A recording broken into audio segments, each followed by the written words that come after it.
Good morning. Tournament day.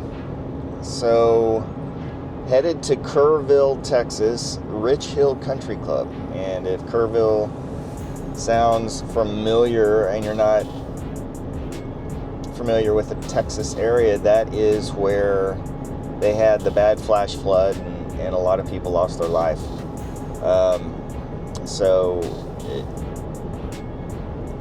Part of it is sad, but part of it is good, showing that, you know, we're working together to get past tragedy. Obviously, a tournament is just another way of continuing doing the normal stuff, but remembering what was lost. So today, you know, every video is the same the way I started out, and today it's different. I'm putting my time in. I'm playing more golf, driving range, prepping for this tournament, and shooting a video, which if you haven't seen it yet, will be coming out shortly, about the stack wedge and how it works. Check that out there. I'm putting in the work, but is it enough work? Am I putting in enough work? Am I working? Yeah. Am I putting in enough work? No. There's always more. You can always do more. And between everything I've got going, am I putting in work? Yes. Am I putting in enough? No. Could I be doing more? Yes. And really, in life, could you always say that I could do more? Yes. If not, there are people complaining that they don't get enough of your time. And I try and keep a balance there. But I've been listening to this book by Tim Grover. Actually, I'm on my second book by him. And it's talking about, he was the trainer for Michael Jordan. And it is relentless. And it's just talking about the sacrifices someone will give to be successful and the level of dedication that it takes. It's got me to understand more about me and my journey. It's one of the things is I'm doing this for myself. I'm doing it to see if I can do it. If I were dedicated, I would say that I will do it, but I am trying to enjoy the journey along the way. I'm working hard. I need to be working out more. With my back issues, I need to make it stronger. I wasn't working out and started doing speed training, and that is never a good way to go. I've been studying TPI. I'm getting TPI certified, and one of the things Greg Rose talks about is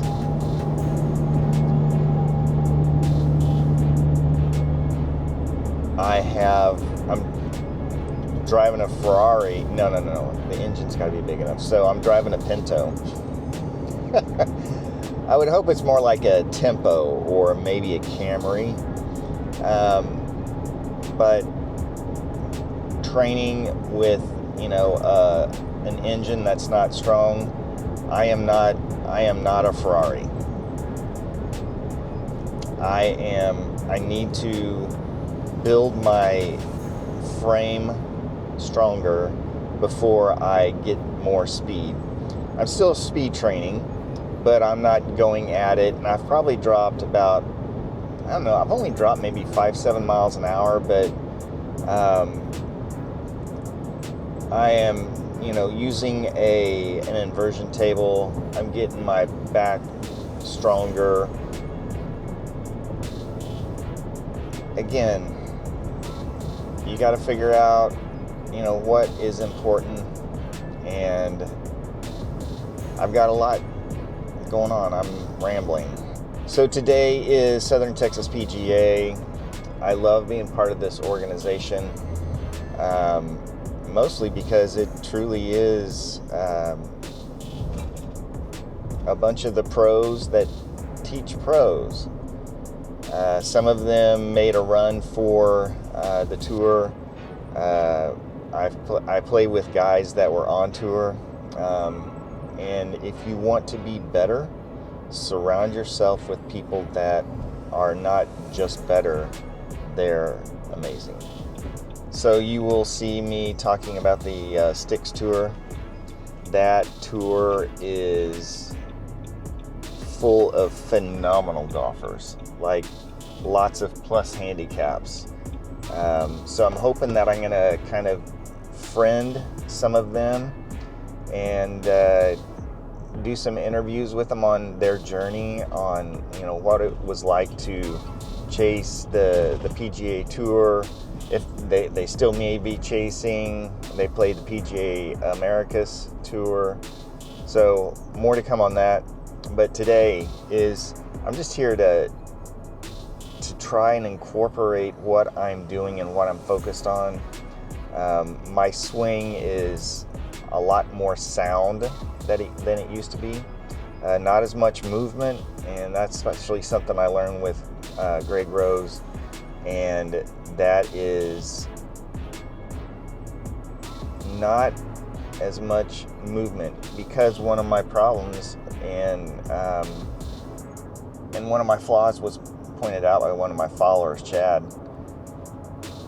He pointed out that I was tilting towards the target, and you can actually see it in one of my thumbprints. Flash it up here. That I was leaning towards the target, which causes back problems, and lo and behold, I have back problems. So I'm getting better compression. I'm hearing the compression.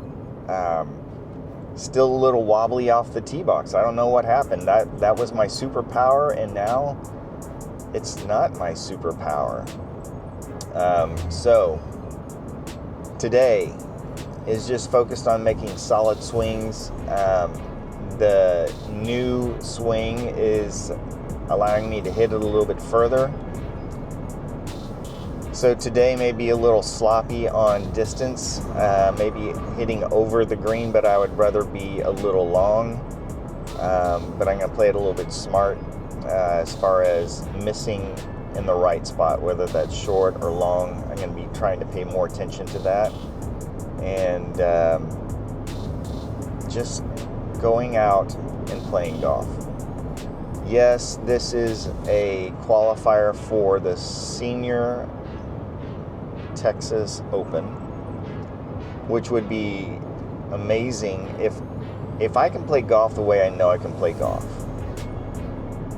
I can qualify for the Senior Texas Open, or whatever order that's in. I will play in the Senior Texas Open probably next year, but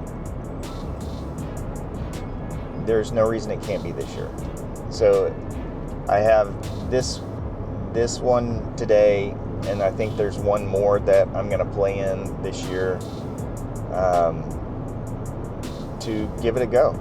And I mean, that is an ultimate win to get into that tournament, and that will be a goal for next year. Golly, that's super bright. Gee, Merry Christmas. It's early morning. So, time to get there, get registered, get warmed up, and don't overthink it. Just swing. Let it go. Let it fly. Let the iron go. Let it go. Let it go. Let it go. The ice never bothered me anyway. Alright guys, let's see what I can do today. All right, first tee behind us, and drive was just slightly in the drive was in the rough. Hit an 8-iron about 190 because it was in the rough, so don't know what to think about that. But fluffed my chip shot and bogey. This hole, driver in the right rough, left me about 192 to the pin. And this is a par 5. I don't know if you can see it.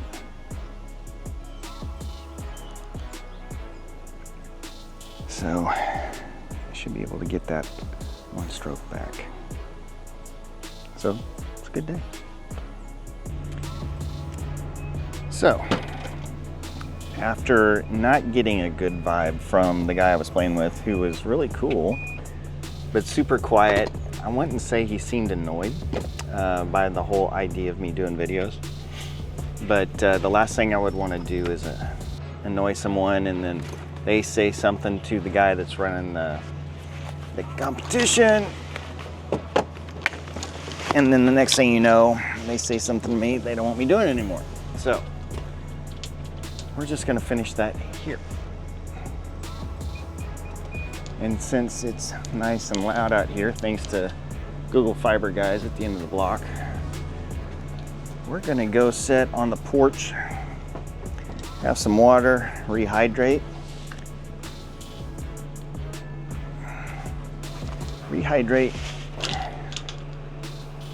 and step you through my round. So let's go to the porch. All right, so I'm gonna bring up over here, over there, I don't know, you'll see it. I'm gonna step through this and kind of go over my round. So that par 5 where I hit driver into the trees, then hit that high cut 6-iron to the back of the green, that putt I made. So eagle, I'm 1 under at this point. And I'm gonna also try and put a counter up on my current, one of the sides where I'm at, so you can kind of follow along with the scoring. I mean, and I'll be honest, after I eagled and I was like, I was just like hitting very flush shots, and I almost didn't want to do a hole by hole play of where I'm at. I'm gonna figure out a way around that though. So you guys can actually see me swing and hit and see where I'm at, because there are some shots I wish I would actually had on camera, especially the last hole. I'll save that little tidbit for the end of the video. But so I eagled that hole, so that puts me at 1 under for the tournament. Next hole is a par 6. You'll see that nice +1 out, which means my driver, I pulled out of bounds by about, I want to say 3 feet. 3 feet. Anyway, my next drive ends up under the trees. I hit this, basically a hooded 6, straight into the front of the green, pops up, and I have a nice little chip and 1 putt. So par. No, I mean, well, I parred that ball, but I got a 6 because of the out of bounds. So that has me at back to 1 over. Okay. Okay, let's see, on number 7, it's downhill, so don't be deceived by the 315-yard drive, but I let it go, but wind caught it a little bit as well. Push it over to the right. I fanned it open, not gonna lie. Hit this 109-yard sand wedge. I knew it was gonna fly a little bit because it was in the rough. In fact, it was kind of hard to find, but 2 putted from there. So my putting's good. Guys, stack wedge. If you haven't seen that video yet, link below. So at this point, I parred that hole. That means I'm still 1 over. Uphill, par 3, 7-iron, 184. Guys, the new swing has me hitting it 10 yards further, and this round was the first one I didn't adjust until probably halfway through, because I just wanted to make sure before I adjusted to what my normal swing is. It was just compression. It was beautiful. So 2-putt, and I think the first putt was from about 30 feet, and so tap in. My putting is good. The whole new swing thoughts behind how I putt now, dead on. Okay, so the next one is an uphill driver 260 over. I hit a tree, it dropped down. I had to go under a tree again. I maybe had 18 feet of clearance that I had to get under. So I did another hooded 6-iron into the front bunker, dumped it out, missed the putt like maybe by 2 inches. It didn't break like it looked like it was going to. But anyway, that was an actual bogey. So now at this point, I am 2 over. Because we're on hole number 9. Yep, 2 over. So we go to hole 10. And hole 10 was downhill.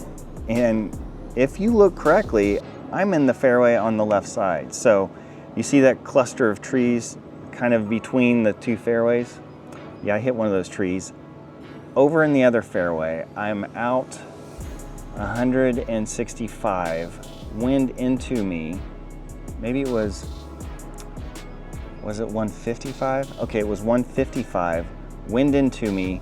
But what's kind of hard to see here is the trees that were at the beginning of that other fairway, I had to go over. I was just like, okay, I'm gonna hit this high cut, because I couldn't go straight at the flag because the tree was so big that I had to cut it around it. And I just did a little over the top move and compressed the ball, high cut 7-iron. I actually said an explicitive and was like, oh my beep. I actually hit it. I mean, it was a great shot, landed right in the throat of the fairway. So chipped up, 1-putted, 2-putted. It's another bogey. So at this point, I am 2 over, I believe. I'm just gonna let the counter, because I'm already losing track, keep track of where I'm at. Next hole is a par 3. And the first guy up hits it, drops it into the water. And so all these crazy thoughts are going through in my brain on, I am not going to be short. And I kept thinking and letting the thought go. And then it would come back in and I would let it go, right? So I didn't ruminate on it. And so I flushed a 9-iron and it stopped. It was about 3 inches from my ball mark. So again, that was my 8-iron distance. And so I guess now I need to adjust everything about 10 yards. But 2-putt from probably 24 feet, and I'm feeling fantastic. And at this point, I'm like, I'm definitely not recording anymore because I don't want to keep track of where I'm at. It just, everything, it's like when I've said, I'm just waiting for the light switch to flip, that yesterday at this hole, I'm like, it is flipped. I am starting to flush shots. I'm hitting it like I'm supposed to. I'm playing like I'm supposed to be playing in my eyes.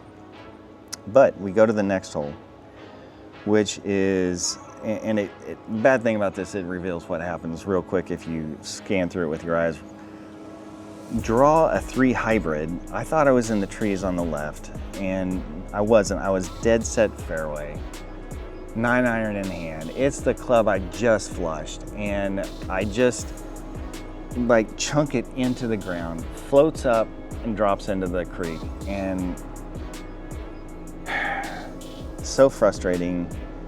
I drop right at my pitching wedge distance where I felt really comfortable, left it out, chipped, and it was in on a super fluffy lie, flipped it under it. It goes about 4 feet, leaves me probably another foot of rough to chip onto the green. Triple. Dumb move, right? Now, I will say at this point, this other guy that I'm playing with, he's good, but our other playing partner is an amateur that was finding himself in the trees more than anywhere else. And so it was starting to slow down on us. So the next is it looks, from the tee box, it looked very narrow, and it was intimidating, but hit a great drive. Driving is just short right now. 267, I could have tried to go for it, but if you look, there's just too much trouble. There's way too much trouble to mess with. So I just hit a little 9-iron, caught a leaf dead on, knocked it down a little bit, hit a gap wedge, 123 gap wedge. And normally that's my like 115, 118 club. Again, I'm flushing it, and I was even pulling off just a little bit. So I had 118 in. I felt like I did a 3/4 swing, and I somehow get it 123 in the air. The wind doesn't quite match where that arrow was pointing. It was actually coming more off the right. I don't know how it uses the weather app, but another great 2 putts. I think it was from about 18 feet. So putting is fantastic today. This hole, oh, my poor 3-wood. Or actually, okay, so the next hole.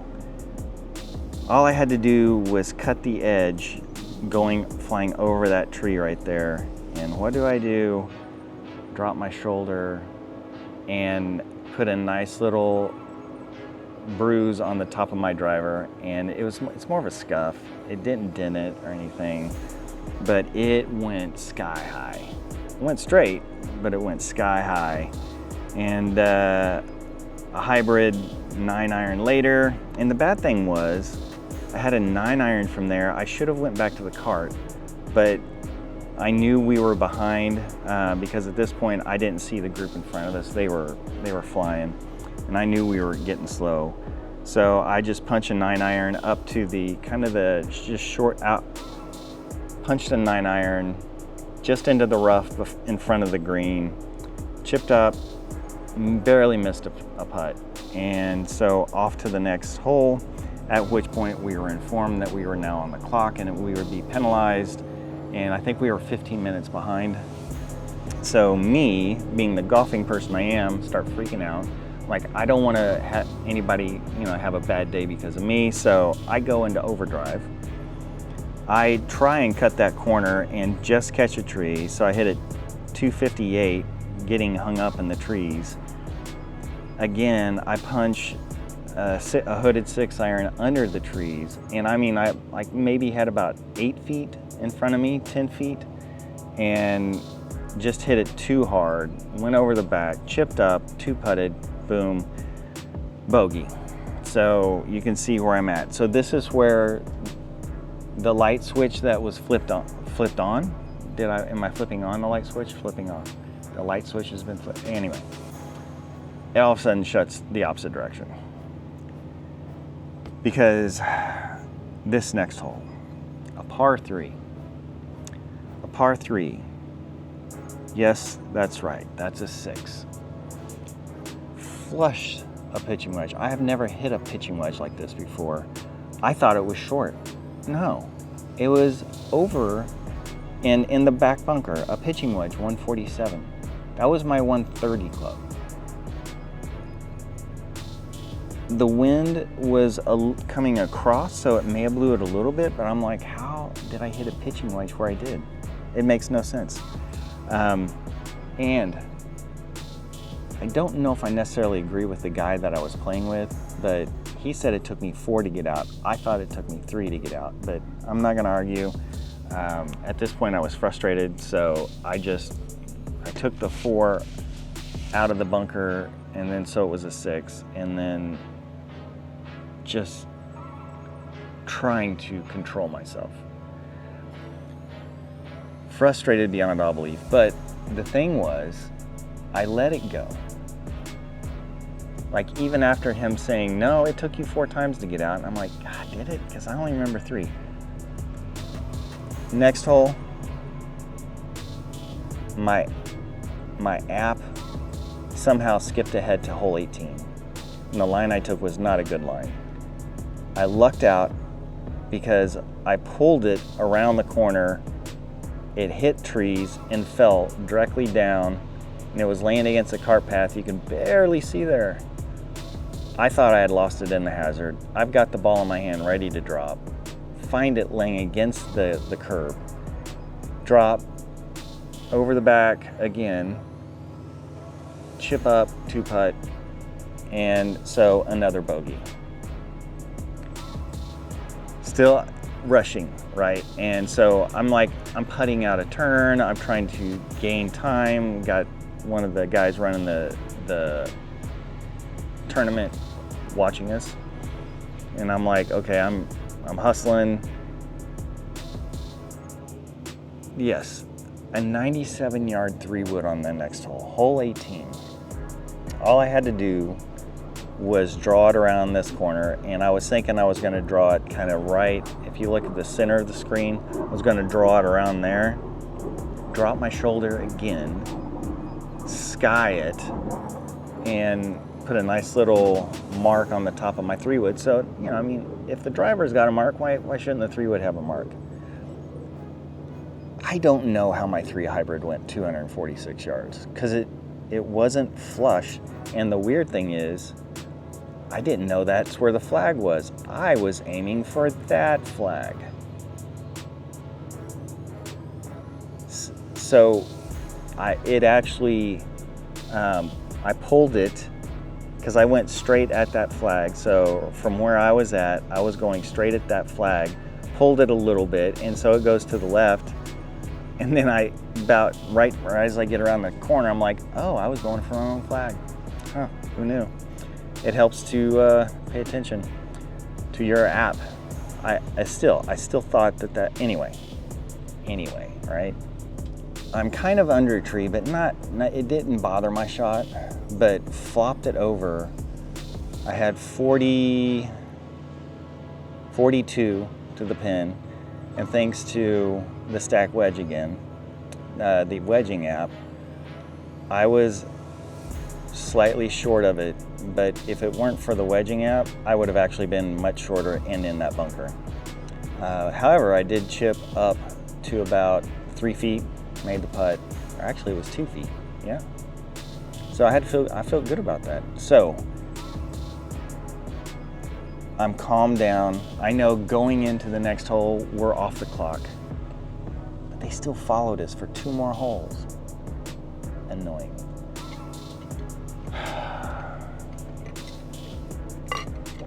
Okay. So hole 1, we're in the home stretch. We started on 4. Finally released a drive. Had a nice little draw on it, 275.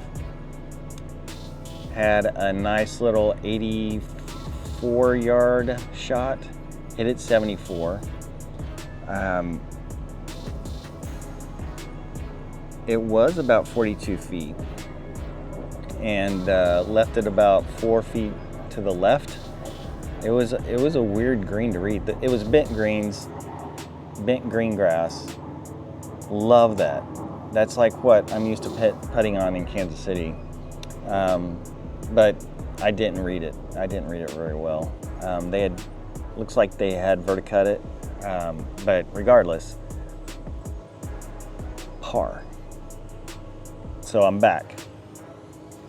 Next hole was a par 3, and it was down the hill, wind into us.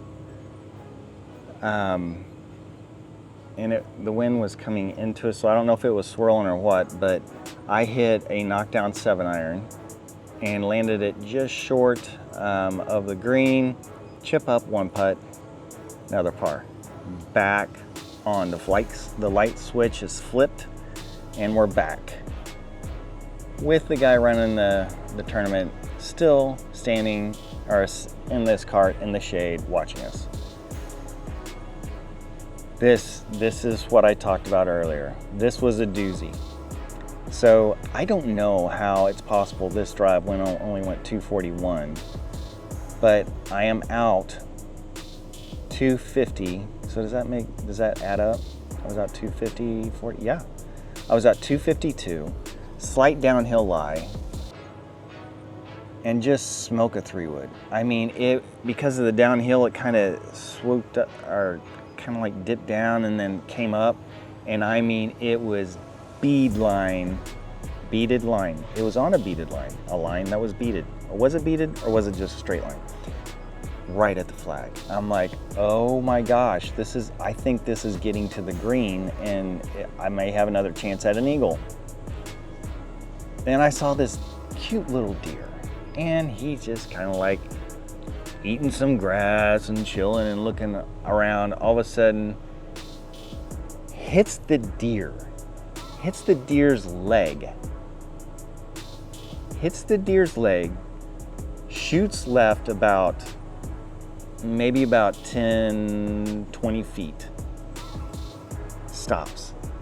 Leaves me 63. I've never hit an animal before. It didn't hurt it. It was like, I think it stunned it, but it just kind of like trolloped. I don't know. Yeah. Anyway, goes off to the right. So I didn't hurt the deer. So PETA, got you. Hit a great lob wedge just to the right of the flag. I was probably to the right about 8 feet and left the putt a little bit to the left. 2-putted for a par. Guys, I came back, went par after all that craziness. And what was the total? 85. This was the best round I have felt good about. Did I feel good about getting rushed and out of my zone? No, I didn't feel good about it, but it happens.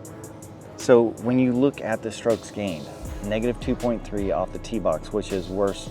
Usually I'm averaging negative 0.6. So driving is my superpower. My driving's off right now. When you look at, this is a big deal for me. No 3 putts, not one. And I had some long putts. I had a 40-foot putt. I mean, that is a big win. So that's why you'll see a negative 0.6 in putting. It's great, I love it. 2 chips though. The grass was so fluffy. I'm not used to it being that fluffy. And a 2 chip means that if you're within 70 yards, it's considered a chip. So if you don't hit the green from 60 yards, then that's considered a 2 chip. I had 4 of those. No bueno. The 2 drives are, let's see, a drive out of bounds and then that shot into the water. Those are my 2 penalties. Easily could have shot in the 70s. Easily. I let that stuff get in my head and I got rushed, and I should have not let it bother me. It bothered me because I knew the guy that I was playing with was irritated, and I wanted to make sure that the irritation wasn't towards me, but I may see him one more time this year. Is it worth going through what I did? No, it's not. So, regardless. Short game. -1 versus my average is -1.6. So big win there. Putting. Today was -0.6.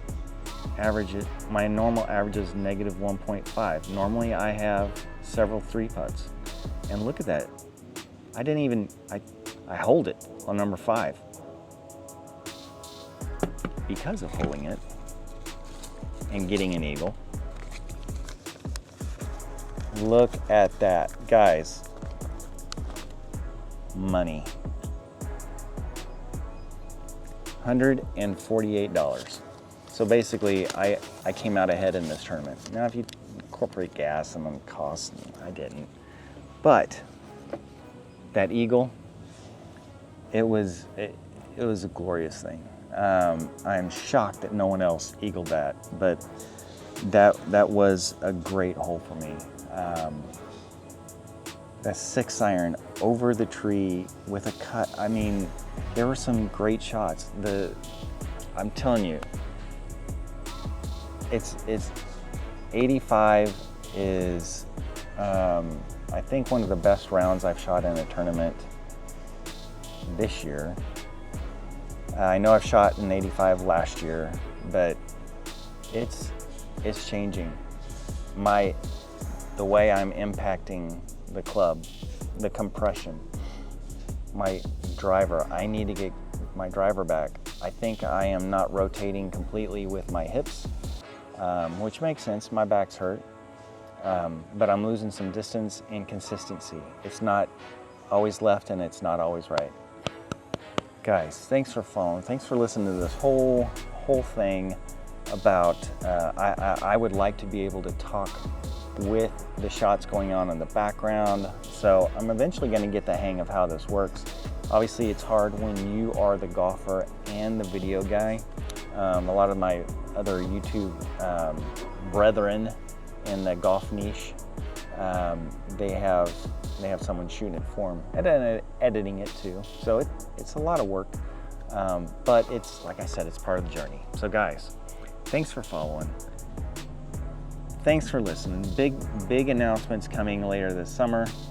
I'm excited about where Chasing the Tour is going and how it may be able to help you a little bit more. So guys, thanks for following. Keep it findable. Just remember, it's just a game. It's just an obsessive, compulsive game that drives you crazy. Just have fun. Have fun, smile. Guys, we'll talk to you later.